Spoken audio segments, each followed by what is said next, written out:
Con queste parole il vescovo di Vittorio Veneto, Corrado Pizziolo, ha voluto ricordare la durata e l'impegno profuso dalla diocesi nel convegno Abita la terra e vivi con fede.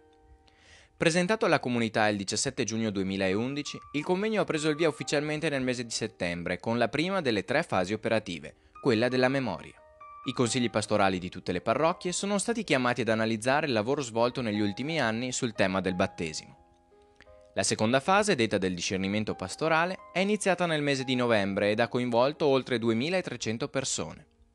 Per ogni unità pastorale sono stati creati dei gruppi che hanno lavorato sui 4 ambiti del convegno: la ricerca del vero volto di Dio, la costruzione di una società più umana, la cura delle relazioni e degli affetti e l'educazione alla vita buona del Vangelo.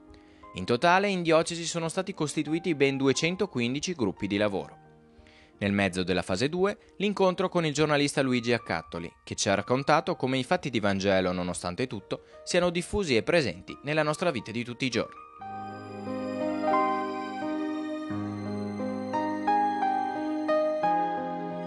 Giungiamo quindi alla fase 3. Si è aperta il 2 marzo la fase dello slancio per la missione, con il prezioso intervento di fratello Enzo Bianchi, priore della comunità di Bose, che davanti a una platea di 1300 persone ha cercato di rispondere alla domanda: chi è il cristiano? All'incontro con Bianchi sono seguiti i lavori di gruppo finali, che hanno visto coinvolti tutti i delegati nelle giornate del 3 e del 10 marzo.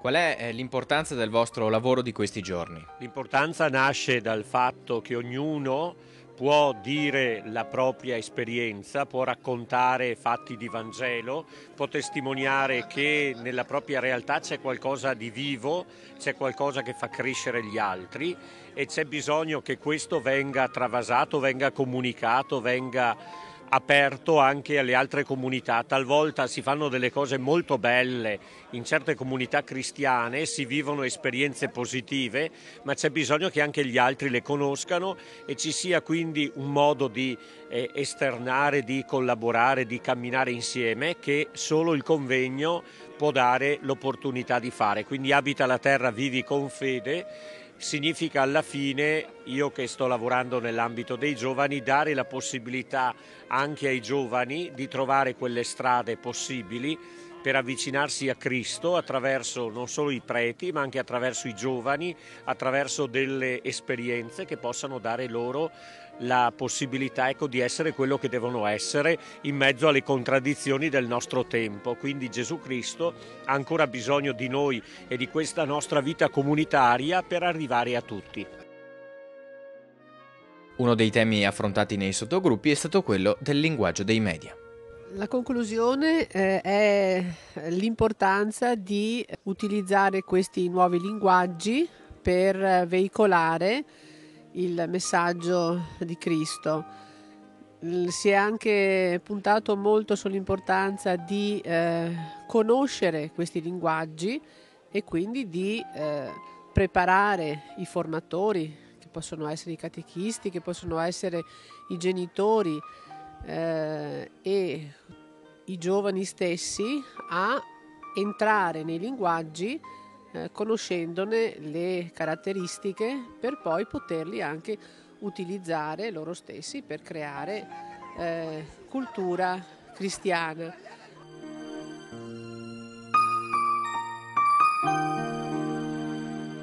È emersa un'attenzione particolare, un impegno anche a cambiare qualcosa, a mettere in discussione qualcosa che magari è dato per scontato, per assodato, perché l'importanza dell'iniziazione cristiana oggi e del percorso che dobbiamo far fare ai ragazzi per incontrare Cristo è davvero vitale, quindi è necessario da questo convegno uscire con una prospettiva, una decisione, anche qualche strada, qualche linea che possa davvero rimotivare e rientusiasmare l'impegno catechistico in parrocchia.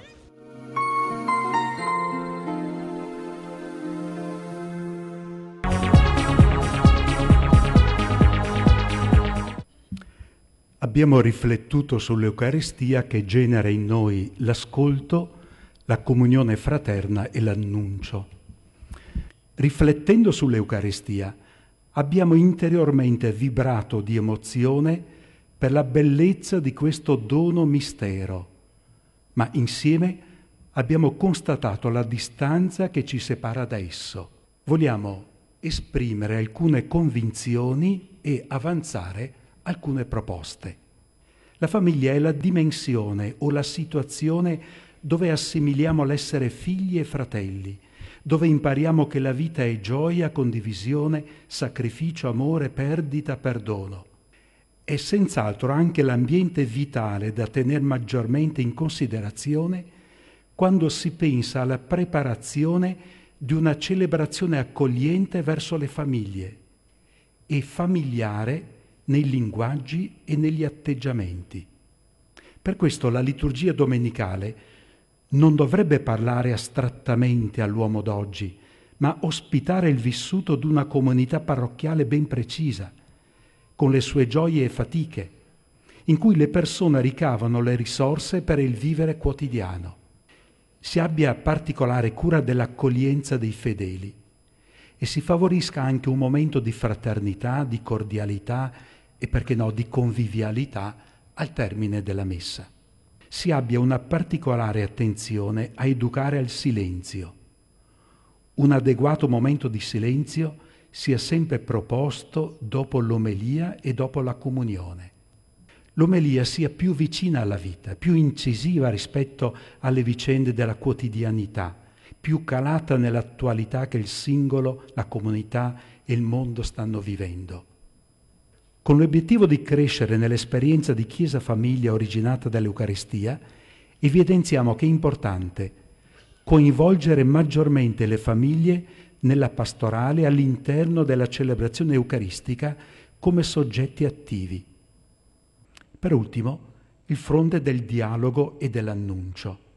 Dare maggiore attenzione alle persone che, pur desiderandolo, non possono accedere all'Eucaristia per le regole vigenti nella Chiesa. Si offrono loro specifici percorsi di fede. Affrontare con coraggio la sfida dell'iniziazione cristiana oggi, con un linguaggio e una modalità di annuncio nuovi e diversificati. Non rinunciare al contatto e visita alle singole famiglie, piuttosto rinnovare la prassi coinvolgendo più soggetti pastorali. Essere presente nel territorio, dislocandosi dalla Chiesa e dalla canonica per andare maggiormente ai luoghi di vita, realizzando un contatto diretto con le varie situazioni, in dialogo con le istituzioni, le amministrazioni, le associazioni, scelta che darebbe alla Chiesa una connotazione più laicale. E infine essere segno concreto e visibile di solidarietà, nell'esperienza della gestione delle risorse e nel proporre, motivare e accompagnare progetti di solidarietà verso situazioni di povertà vicine e lontane.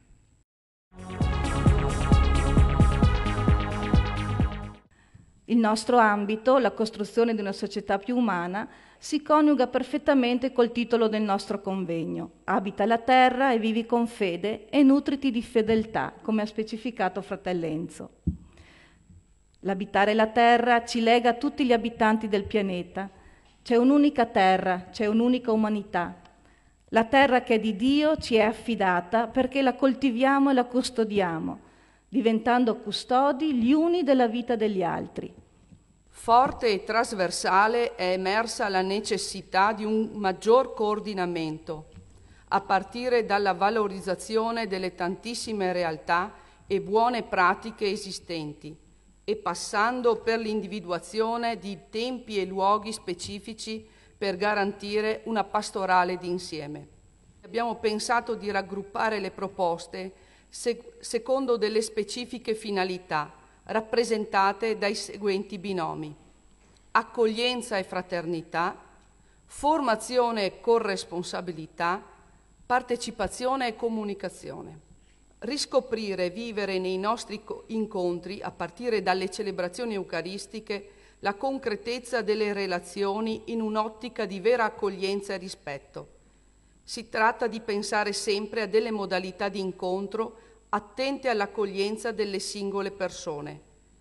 Questa cura dell'accoglienza sia presente anche nel nostro rapporto con gli immigrati, per comprendere che ciascuno è fatto di punti di differenza, ma anche di contatto con gli altri, e scoprire che spesso sono più le cose che ci uniscono rispetto a quelle che ci dividono. Recuperare il senso della politica per accompagnare chi opera nelle istituzioni e nel sociale.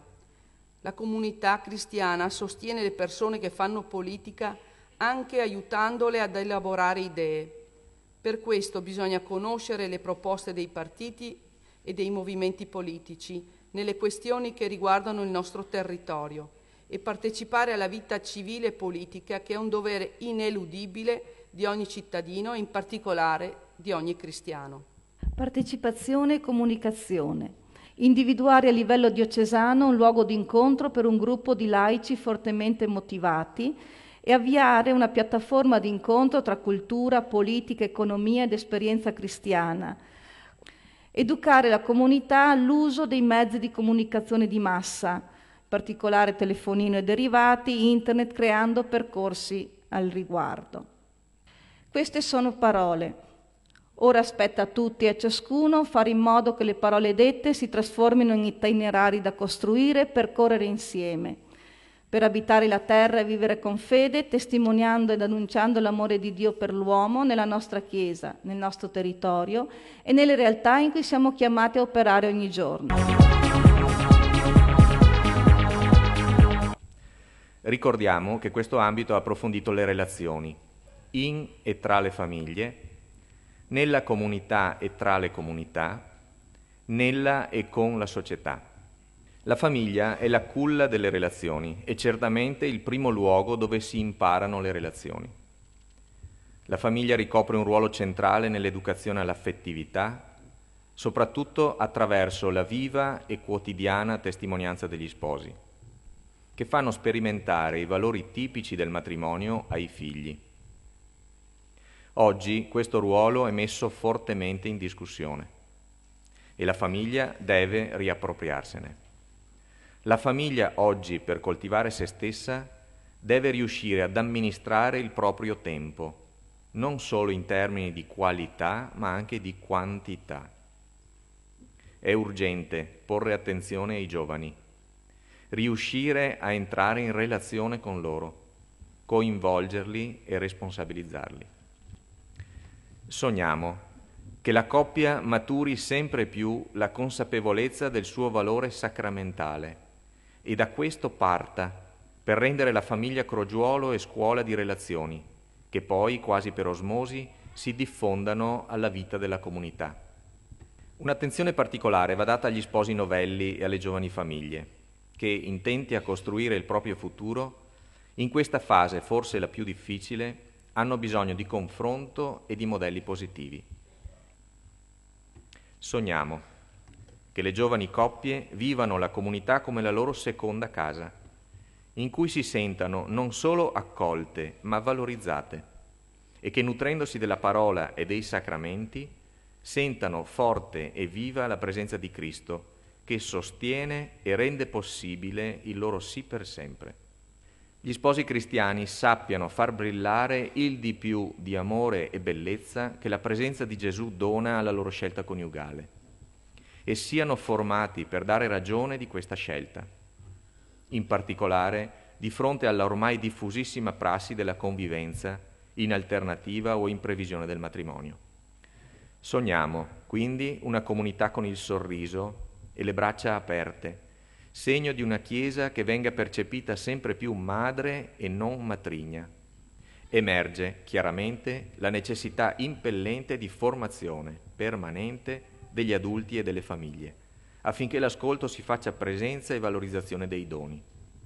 Ma per fare ciò ci vuole il tempo.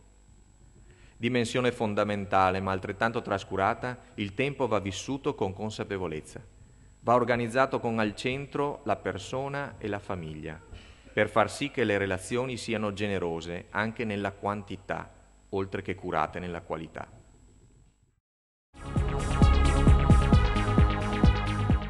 In particolare, dopo esserci messi in ascolto della parola di Dio, ma anche della parola e della vita dei fratelli, ci sentiamo chiamati a cercare e coltivare l'incontro e la relazione personale come mediazione essenziale per l'educazione e per l'annuncio del Vangelo.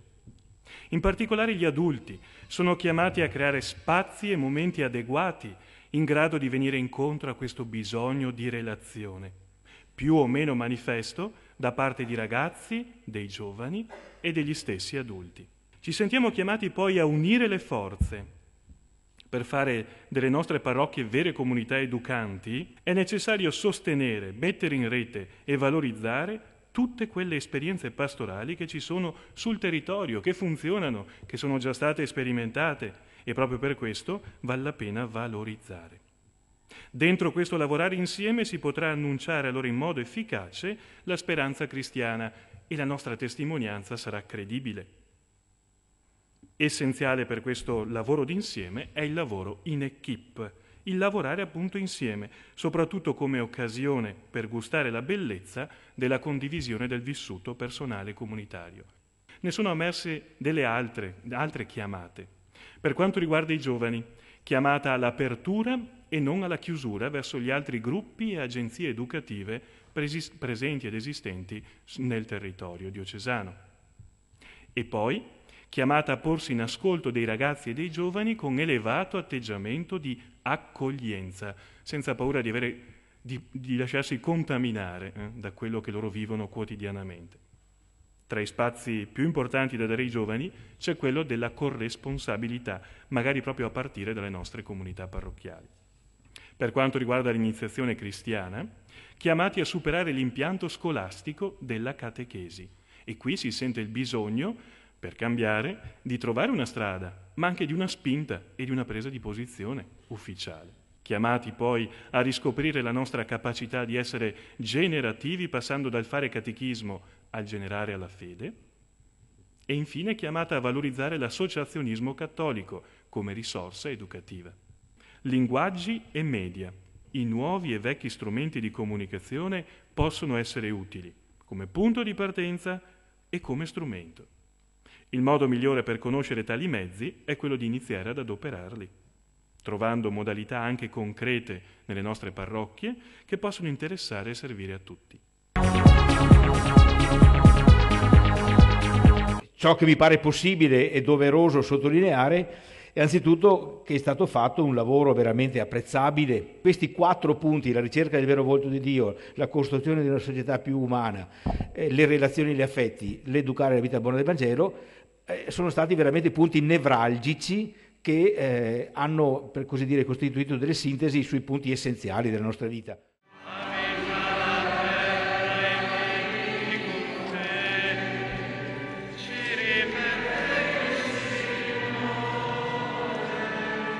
L'esperienza che abbiamo vissuto in questi mesi possiamo realmente vederla e considerarla senza mistificazioni come un dono di Dio al suo popolo.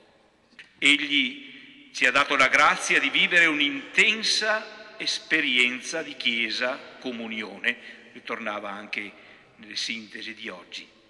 Chiesa radunata nell'ascolto della sua parola, Chiesa che si interroga con umiltà e sincerità sulla volontà del suo Signore rispetto alla terra in cui è chiamata a vivere.